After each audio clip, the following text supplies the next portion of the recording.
তোমরা এখন দেখছো তোমাদের প্রিয় ইউটিউব চ্যানেল ডিজি শুভ টিপস ইউটিউব চ্যানেল ও ফেসবুক পেজ। আগস্ট মাস থেকে স্মার্ট রেশন রাজ্যে চালু হতে চলেছে।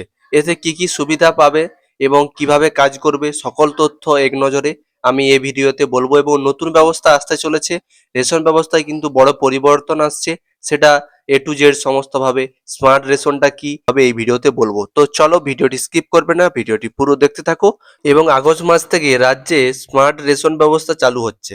এর বিশেষত্ব হলো পুরো রেশন পরিচালন ব্যবস্থা পেপারলেস পদ্ধতিতে চলবে এবং ডিস্ট্রিবিউটরের ঘর থেকে খাদ্য সামগ্রিক সরবরাহ এবং রেশন দোকানে গ্রাহকদের তা দেওয়া এবং রেশন কার্ড পরিচালনা সবকিছুই কিন্তু অনলাইনে হবে এরপর থেকে।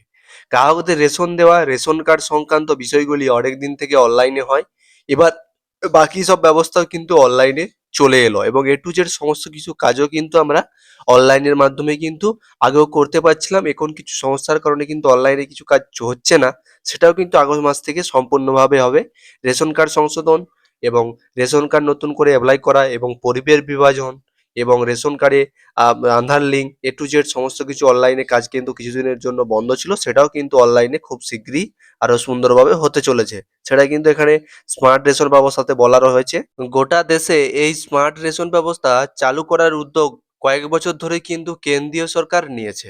রেশন সংক্রান্ত যাবতীয় তথ্য ভান্ডার কেন্দ্রীয় সংস্থার কাছে থাকবে এবং গ্রাহকদের এখন থেকে প্রথমে রেশন দোকানে গিয়ে চোখের মনির স্ক্যান করে আধার যাচাই করা হবে। সেই ব্যবস্থা কিন্তু যাদের ক্ষেত্রে কাজ করবে না, তখন আঙুলের ছাপ দিয়ে আধার যাচাই হবে। এরপরে কিন্তু আঙুলের ছাপ দিয়ে আমরা কিন্তু রেশন তুলতাম, সেটা কিন্তু এখন চোখের মনি স্ক্যান করে আধার যাচাই করা হবে, তারপরে কিন্তু রেশন দেওয়া হবে।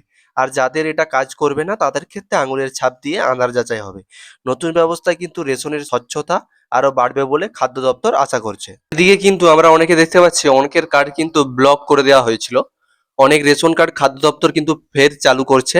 হঠাৎ কার্ড ব্লক হওয়ায় সাধারণ মানুষের মধ্যে কিন্তু বিরূপ প্রতিক্রিয়া হওয়ায় এটা করা হয়েছে বলে মনে করা হচ্ছে। আর্থিক সঙ্গতি বেশি হওয়ার জন্যও অনেক কার্ড কিন্তু ব্লক হয়েছিল বলে জানা গিয়েছে। কেন্দ্রীয় সরকার বিভিন্ন কারণে বহু কার্ড চিহ্নিত করে সেগুলির সম্পর্কে তদন্ত করে ব্যবস্থা নিতে হবে বলে রাজ্য সরকারগুলিকে পরামর্শ কিন্তু দিয়েছে। তারপর সেই প্রক্রিয়াও কিন্তু চলছিল। এ নিয়ে আপাতত রাজ্য সরকার কিছুটা ধীর গতিতে চলবে বলে জানা গিয়েছে। তবে SIR এ বাদ পড়া ভোটারদের রেশন কার্ড বাতিলের কাজ কিন্তু জুলাই মাসের মধ্যে শেষ করা হয়েছে এবং নির্দেশ দেওয়া হয়েছে এবং তাদের কিন্তু রেশন কার্ড অলরেডি বাতিল হয়ে যাবে। যাদের কিন্তু SIR এ নাম বাদ গিয়েছে এবং সিএতে নাম বাদ গিয়েছে তাদের কিন্তু অলরেডি বাতিল হচ্ছে। এবং আমরা একটা নিউজে কিন্তু দেখেছি 6,994 জনের কিন্তু পূর্ব মেদিনীপুরে রেশন কার্ড কিন্তু বাতিল হয়েছে। এবং কি কি কারণে রেশন কার্ড বাতিল হচ্ছে A to Z কিন্তু সমস্ত কিছু আমাদের ইউটিউব চ্যানেলে দেওয়া আছে, ভিজিট করে দেখে নিতে পারো। এবং এই আগস্ট মাস থেকে কিন্তু স্মার্ট রেশন চালু হতে চলেছে, সেটাতে হচ্ছে আর দুর্নীতি রুখতে এবারে চোখের মনি এবং চোখের মনি দিয়ে স্ক্যান করে আধার যাচাই করা হবে, তারপরে কিন্তু রেশন হবে। এবং রেশন ব্যবস্থায় আমূল কিন্তু পরিবর্তন আসতে চলেছে।